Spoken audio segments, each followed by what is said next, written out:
A boy from a long line of avatars wakes up after being frozen in the ocean for 100 years.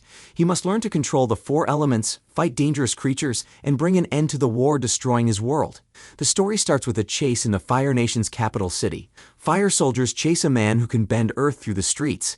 They catch him and bring him to Fire Lord Sozin. The Fire Lord shares his plan to start a war, find the hidden airbending avatar, and kill him. He burns the earthbender to death. The opening explains the avatar cycle and introduces a young airbender named Aang, who may not be ready to control all four elements and keep peace in the world. At the Southern Air Temple, Aang's teacher Gyatso talks with the Airbending Council. He feels Aang is not ready to be the avatar, but they may not have time to wait. Gyatso tells Aang the news. Aang is shocked and scared, so he goes for a ride with his flying bison Appa. Shortly after, the Fire Nation suddenly attacks the Southern Air Temple. A comet in the sky gives the firebenders extra power. They take over the whole temple, and Gyatso dies protecting a group of children. Aang and Appa get caught in a storm and are pulled under by a huge wave. Right before drowning, Aang glows blue and seals himself inside a ball of ice. At Wolf Cove in the Southern Water Tribe, we meet Katara and her brother Sokka. They go fishing, and Sokka tells Katara to hide her waterbending ability. An iceberg bursts open and shoots a blue light into the sky. A young Fire Nation boy with a scar on his face looks pleased to see it. Aang comes out of the broken iceberg unconscious. Katara insists they bring him back to the village, even though Sokka disagrees. The scared boy is Prince Zuko, who is sent away from the Fire Nation until he finds the Avatar. His uncle Iroh watches over him. Aang wakes up confused, as if from a bad dream. Katara's grandmother tells him he was frozen for 100 years and is the last surviving airbender. Zuko's ship arrives at Wolf Cove. Sokka reluctantly hides Aang, but loses a fight to Zuko. Aang gives himself up to protect the Water Tribe. Iroh has a short talk with Aang on Zuko's ship. Then Aang escapes with help from Appa, Sokka, and Katara. Since Katara and Sokka can no longer stay, they travel with Aang to the Southern Air Temple. When Aang finds Gyatso's bones, he is filled with grief and glows blue again, releasing great power. The memory of his friendship with Gyatso calms him. Aang promises to master the Avatar's ways and bring balance back to the world. Prince Zuko is very angry. Aang escaped and took his notebook. Using the notebook, Aang decides to visit the home of a past avatar named Kyoshi. Katara talks Sokka into staying with Aang instead of going back home. Aang pays his respects to Gyatso, and then they all head to Kyoshi Island. A flying lemur from the island joins them, which Sokka is not happy about. Aang names him Momo. Uncle Iroh advises Zuko to be calm and smart instead of using force, and also mentions his love for sticky rice. When Aang, Sokka, and Katara arrive at the island, they are captured by a skilled group of fighters called the Kyoshi Warriors, who do not use bending. One of them, a young woman named Suki, persuades her mother Yukari to let the group stay for 48 hours. Suki and Sokka show some romantic interest in each other. Zuko and Iroh's meeting with Commander Zhao goes badly. Zhao does not trust them but finds a clue about the Avatar. Aang discovers he can connect with past avatars within himself. In a deep meditation, he glows again and learns from Avatar Kyoshi directly. She tells him the glow is called the Avatar state, which lets him use the power and knowledge of all past avatars. But he must train hard and master all four elements to fully control this power. While Aang is in the Avatar state, Commander Zhao arrives and prepares to search the town for an outsider. The Kyoshi warriors fight back. Zuko and Iroh find Aang at Kyoshi's shrine. Zuko beats Katara in a fight, but Aang uses Avatar Kyoshi's power and steps in to help. He fully transforms into Kyoshi herself, and she scares the Fire Nation soldiers away. With a clearer understanding of his responsibilities, Aang leaves Kyoshi Island. He is heading to the Northern Water Tribe to warn them of a danger he saw during his meditation. Suki and Sokka share a kiss, and she gives him a steel folding fan, the weapon the Kyoshi warriors are known for. Sokka is now fully committed to staying with Aang, Katara, Appa, and Momo.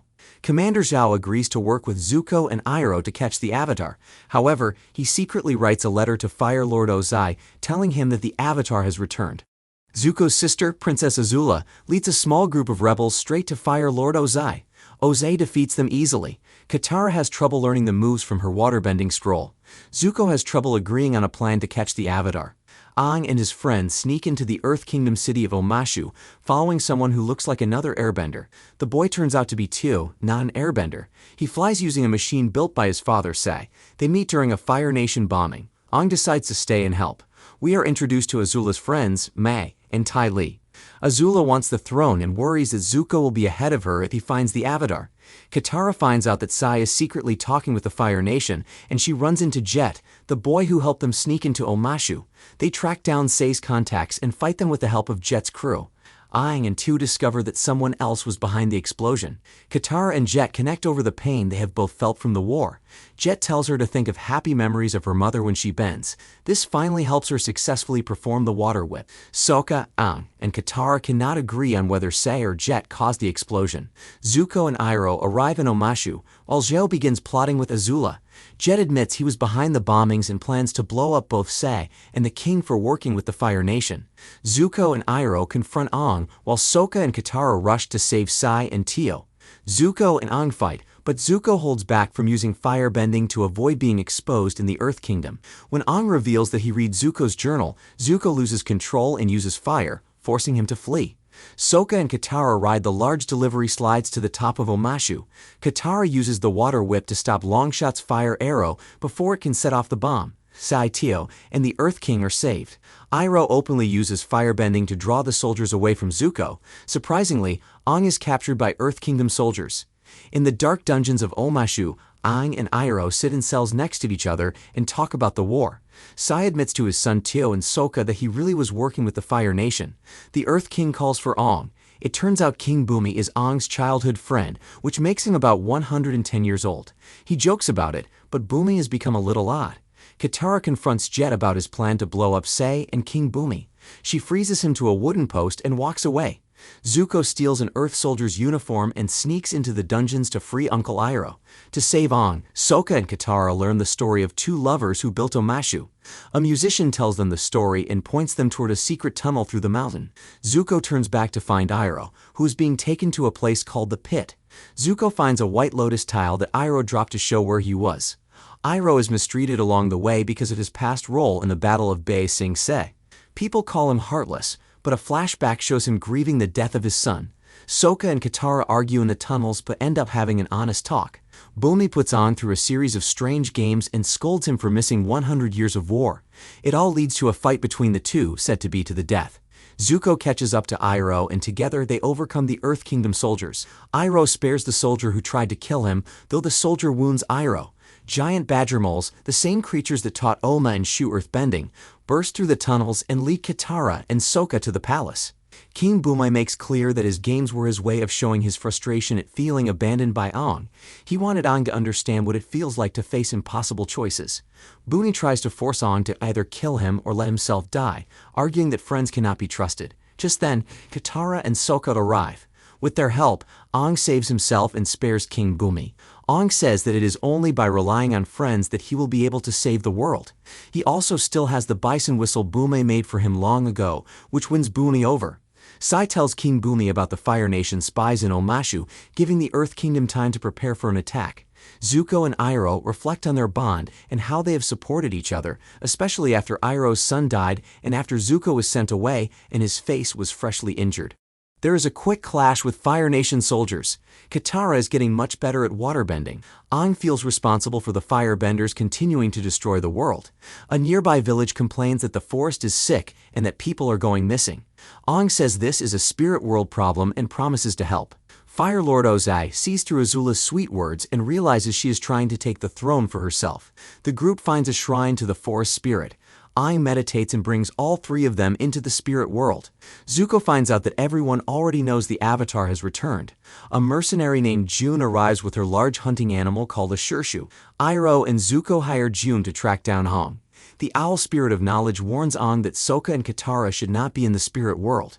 Then the angry forest spirit attacks the group. Katara relives the death of her mother. Sokka relives the day he became a water tribe warrior. He barely passed the test, and his father questioned his ability to lead. Both of them are then faced with a man wearing a frightening mask. Aang's strong spiritual ability helps him avoid being pulled back to his home. The masked man then reveals himself as Ko, the face stealer, a terrifying, slithering creature. Aang runs away and finds a small hut. Inside, Gyatso is waiting for him. Gyatso explains that Ko uses a fog of lost souls to trap people inside their worst memories. He has taken Sokka, Katara, and the villagers to his lair to consume them. Gyatso gives Aang powerful advice that also speaks to the situations of both Zuko and Azula. Aang leaves the spirit world and sets off to rescue his friend's souls. We are shown the meaning behind the title right away. Before Zuko got his scar, he seemed much happier. He is excited to attend his first battle strategy meeting with his father, Fire Lord Ozai. Zhao is promoted from commander to admiral. He uses this new rank to take authority away from Zuko. The crew is relieved to be free of Zuko's leadership, but Iroh warns them that they do not know what Zuko has given up. Aang visits the shrine of Avatar Roku, who was a firebender. The monks guarding the shrine are no longer peaceful and attack Aang. A humble man named Shiu holds the monks back while Aang connects with Roku through the shrine. Roku tells Aang about the totem he took from Ko. Aang hopes to trade it to get Katara and Sokka back. Instead, June captures him right away and hands him over to Iroh and Zuko. In a battle strategy meeting from years ago, Zuko speaks without being asked. He calls a general's plan to sacrifice an entire battalion terrible. Ozai demands that Zuko fight an Agni Kai as punishment. Zhao takes control of Aang. Iroh advises patience before making a move to get the Avatar back. A mysterious person wearing a blue mask sneaks into the fortress where Aang is held and frees him. The two fight their way to the front gate. Because Zhao needs the Avatar alive, he lets them go after the blue spirit threatens to kill Aang. An archer shoots and breaks the blue spirit's mask, revealing Zuko underneath. Aang carries Zuko to safety. Aang tries to connect with Zuko while he recovers in a barn. In a flashback, Zuko learns he will be fighting his own father instead of the general he insulted.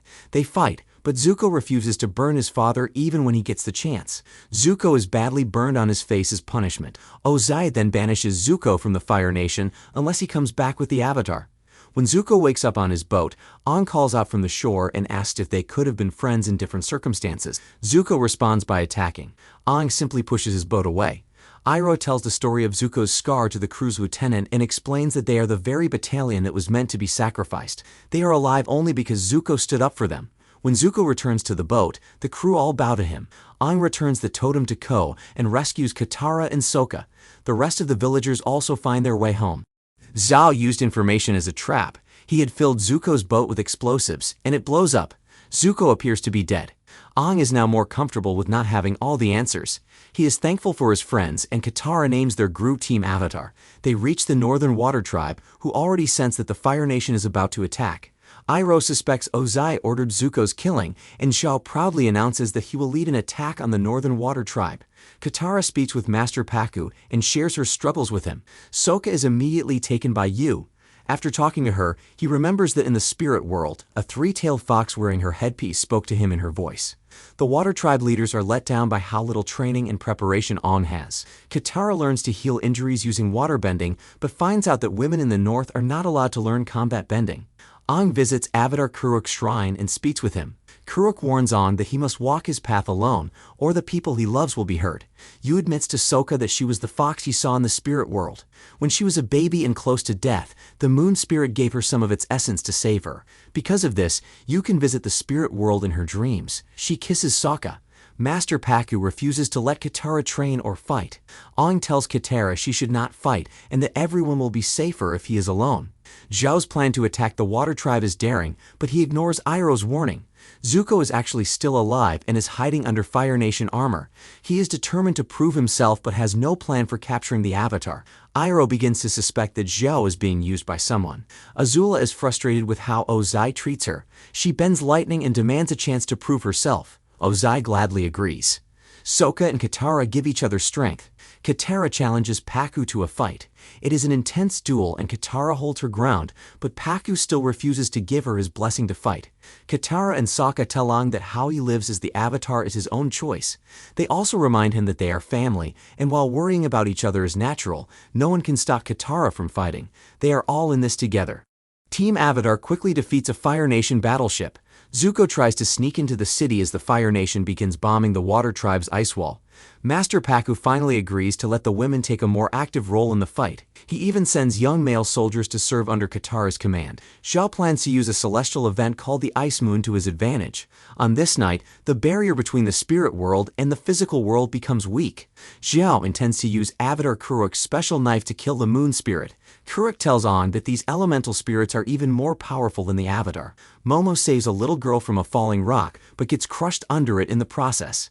Yud and Sokka rush Momo to a sacred hot spring grove, the same place Yu was brought as a sick baby. Yu places Momo in the most sacred waters and heals him. Sokka, feeling relieved, finally admits openly that he loves Momo. Shao and Iroh arrive at the sacred grove looking for the moon spirit. Katara faces off against Zuko. Meanwhile, Aang meets up with Sokka and Yu. Shao finds the moon spirit, which appears as a white koi fish with a black dot, swimming in circles with another koi fish that has a white dot. Shao pulls the fish out of the spring and the world turns red. Iroh threatens Zhao and Aang tries to reason with him, but Shao kills the moon spirit anyway. All the waterbenders lose their powers and the world turns gray. In a desperate last effort, Aang sacrifices himself to the water spirit. Through Aang, the spirit releases its rage and destroys the Fire Nation soldiers, but now the spirit will wander the earth endlessly searching for its lost partner, causing destruction wherever it goes. Then Yu, who carries part of the moon spirit inside her, steps into the spring and sacrifices herself. In doing so, she becomes the moon spirit. The moon returns to the sky, and the waterbenders get their powers back. Because the water and moon spirits, which push and pull together, are reunited, Aang is freed from his bond to the water spirit. In the chaos, Zuko and Zhao fight. Zuko defeats Zhao, who then reveals everything. Zhao had been following orders from Azula. She knew Zuko was the blue spirit and helped plan the plot to kill him. On top of that, Zuko's mission to capture the Avatar was never real. It was false hope from the start. Once it began to seem possible, Ozai simply used it to push Azula forward. She is now next in line for the throne. After the battle, Pakku asks Katara to stay and help train new waterbenders as a master. She politely says no. She tells Pakku that she will teach Aang waterbending herself, and Pakku agrees there is no one better suited to teach the Avatar. Reunited, Katara and Sokka talk to Aang about moving forward. They convince him that he is not responsible for the past 100 years of war. Drawing on lessons from Gyatso, Aang finally feels ready to let go of the past and work towards shaping the future. Ozai used the attack on the Northern Water Tribe as a distraction to take over Omashu. Azula stands over a kneeling and chained King Bumi and proudly asks what comes next. A monk shows Ozai that Sozin's comet is on its way back. This was the same comet that gave the Firebenders extra power the night they destroyed the Southern Air Temple. Ozai is determined to take full advantage of this approaching event. But that's where this video ends. Let me know what you think about the series. Thanks for watching, and I will see you all in the next video.